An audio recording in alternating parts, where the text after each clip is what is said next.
Şu anda başlamış tüllenen bir şafakta var yani. Bu duygu, bu düşünceleri teyit eden çok emareler var. Fakat bir şey tabii istiyor, bütün bunlar.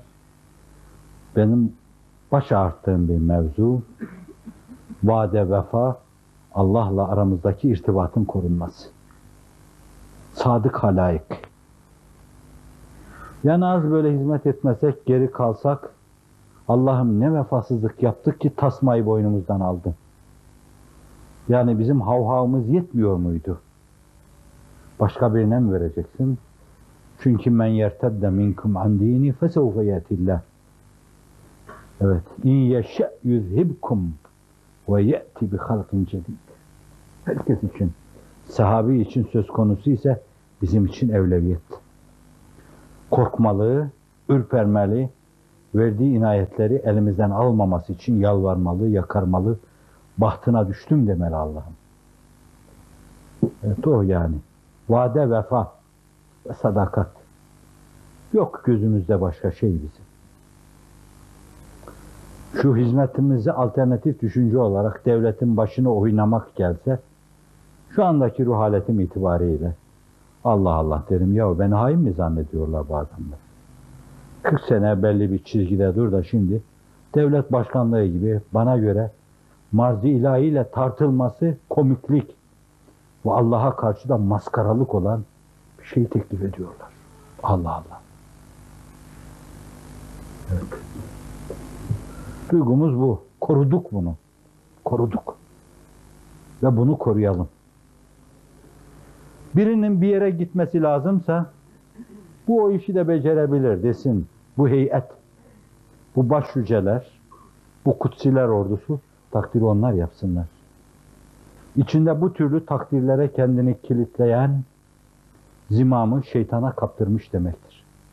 Bu bugün olmasa yarın bir felaket çukuruna yuvarlanır gider. Çünkü bencilliğe yelken açmış demektir. Mübalağa etmiyorum bunda. Bizim hizmetimiz dünyayı idare edecek büyük liderlerin durumundan çok önemlidir. Bu işin neferliğini dünya sultanlığına değiştirmem. Allah neferliği elimizden almasın. Neferliği elimizden almasın. Bayılıyorum o neferliğe. Ve bize velayet adına dahi olsa bir onbaşılık versin istemem ben. Ayaklarım yerde olsun bir nefer gibi. Düşersem bir nefer gibi düşeyim. Çünkü zirvede düşen insanlar çukura düşüyorlar. Everest tepesinden düşen insan düz zemine düşmüyor, Lut gölüne düşüyor. İstemem. Velayet ki reddedilmemesi gerekli olan bir şey. Bize düşmez, o da velayetin düşmesi sayılır. Fakat verilse hak kapısında bugüne kadar ne seviyede bilemediğim münasebetimi sarsacaksa şayet istemem öyle şey. Ben düz bir insan yaşadım. Bu arkadaşlarım da beni öyle kabul ettiler. Düz bir insan, bir nefer. Yunus'un dediği gibi bir kitmir ölmüş diyeler. 3 günden sonra bileler, sonra soyalar, sonra yıklar. Hiçbir şey lazım değil. Niçin söylüyorsunuz objektif olmayan şeyleri?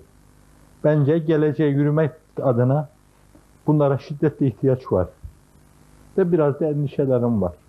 Bazı bencil ruhlar karşısında endişelerim. Lazım değil. Hasbunallahu ve ni'mel vekil. Allah bize yeter. Hasbiyallahu la ilahe illahu aleyhi tevekkelt. Ve huve rabbul arşil azim. Allah bize yeter.